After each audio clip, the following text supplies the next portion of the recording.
AI assisted code, and almost uh, every IDE now has some kind of an AI assisted code completion. So, what is the future of programmers and developers? Is it becoming redundant and obsolete?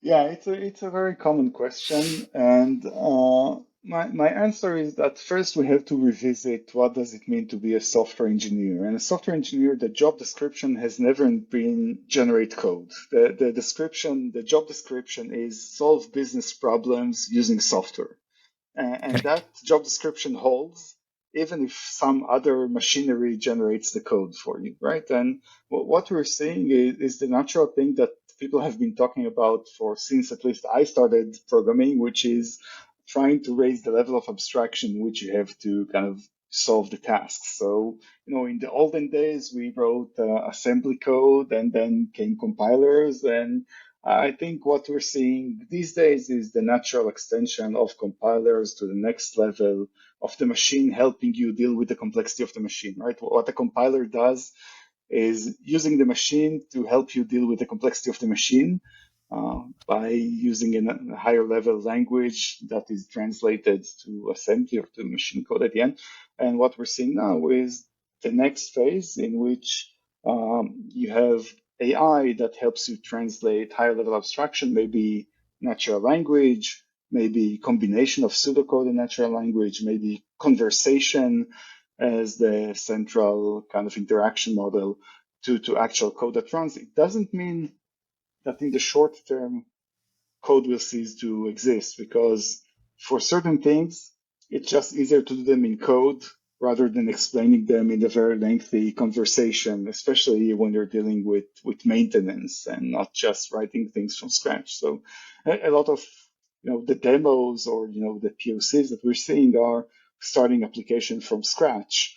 And this is like a self-driving car in a universe where only AI is driving, but we actually live in legacy world, or in a world where a lot of software already exists that needs to be maintained, and even new software that is created needs to be maintained as code and cannot be maintained still using conversational interface or something like that. So maybe my higher level point is that yes, some of the code is going to be created with AI.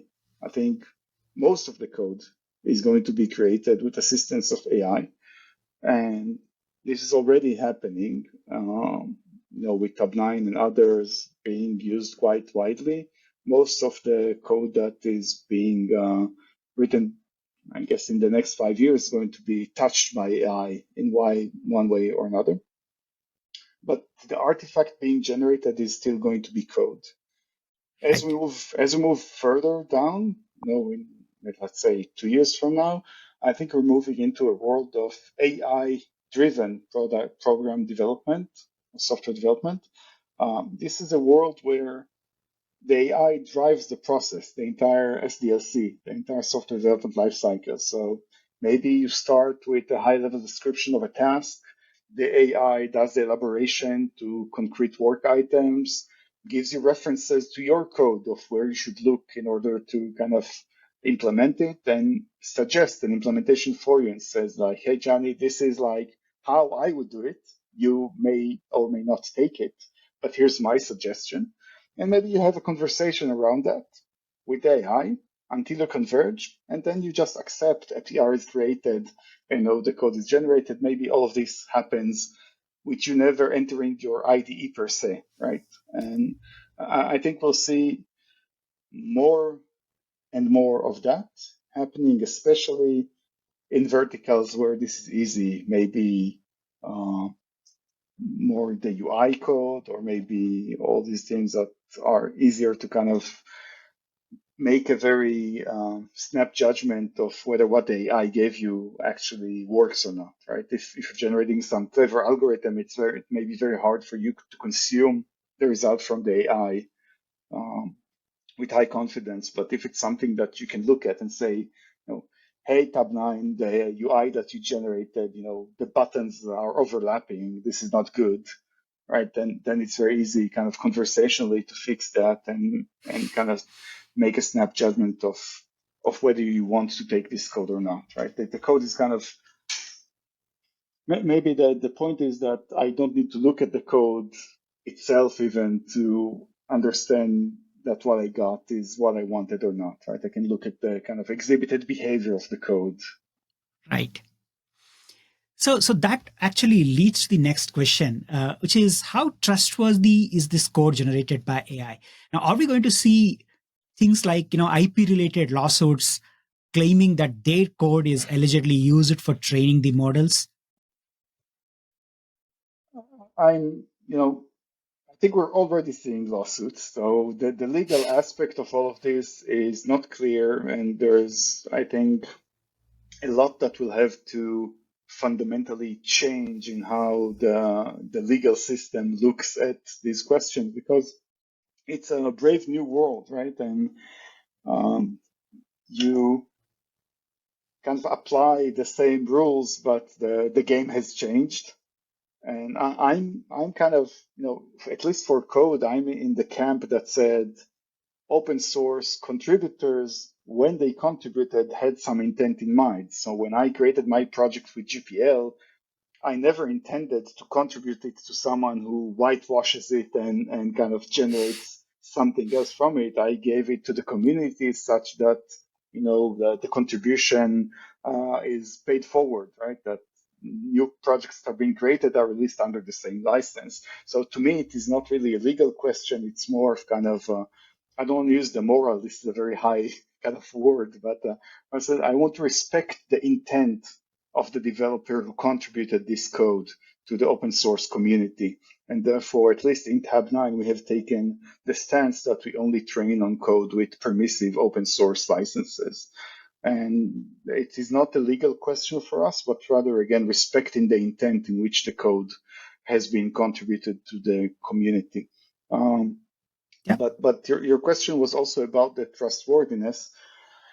And I think you can apply the same question to code generated by humans in some sense, or code copied from the web and Stack Overflow. yeah, from Stack Overflow. And I think the same kind of rule applies. The responsibility at the end is on the developer who is consuming the code, right, and inserting the code into her project, and that's her responsibility ultimately. And this is why this profession is not going away. Had we needed no human, then yes, you just generate everything. Everything would be trustworthy, and we're done. I think there's definitely some human in the loop required to make sure not only that the code is not malicious, but to make sure that the code does what you intended for it to do, which is not always fully specified in the description or in the context in which the code is generated. So yeah, definitely a place for a human there, making sure that what you consume is trustworthy and, more importantly, doing what you wanted it to actually do. I completely agree. I think trustworthiness is not specific to AI. We should also apply that to human written, developer written code. So Yeah, very interesting. it's also, it's the same with self-driving car. I think, like, I'm not an expert on self-driving cars, but, I think it's probably doing pretty well, but it is being held to a higher standard than the one that humans are held to, right? And we have to be realistic in our kind of expectations if we want this technology to be adopted. And hopefully, self-driving code or kind of auto-programmed code, auto-generated code for most application is not as critical as a self-driving car, right? And I think the adoption will also be, hopefully, or already is, much faster. Absolutely, completely agree on that. So, Eran, there are quite a few tools in the market. For example, GitHub Copilot, Amazon Code Whisperer, Replit. Then ServiceNow has also launched a code completion tool. So there are quite a few. So, what is the differentiating factor for Tabnine? How is it different? So I think, first of all, in kind of right now, Tabnine, I think it's very different in the sense that it puts you, the developer, in control. You can run Tabnine wherever you want. You can run it on our SaaS. You can run it in your VPC, or even on premise in a completely isolated environment. So we are basically catering to your isolation or security needs. Tabnine also guarantees that we never train on your code for training the universal models, or we don't learn from you for the sake of serving others. Tabnine, as I mentioned earlier, has only been trained on code with permissive open source licenses. So the question, does Tabnine generate GPL code? It cannot. It has never seen GPL code in its training set, and we provide full provenance of the training set. So we can give you a list of the repos. It's completely transparent. You can see exactly all the code that we have trained on and the licenses that we have trained on. And if you're a large enterprise and you say, hey, Tabnine, I actually want a new model that has never seen code from such and such, we can even do that, right? Like give you a pre-trained model that has excluded some of the training data, at least for certain facets of the product.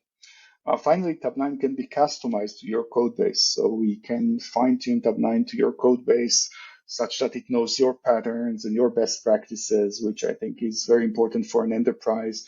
We have a few enterprise customers which live in their own world, so to speak. So they have huge amounts of code that is internal, using internal libraries, using kind of their own patterns, their own best practices, which are not what you learn in the Tabnine universal model from open source. So actually deploying purely the open source model in these enterprises is not going to serve them well. And for those enterprises, we have created and are creating for other customers specialized models that are tailored to their code base. As I mentioned earlier, this is actually a wider conversation than this because it's not a single specialized model for an org, because a large enough enterprise typically has also different parts of the enterprise who do things completely differently, right? And so there's some richness to that problem as well.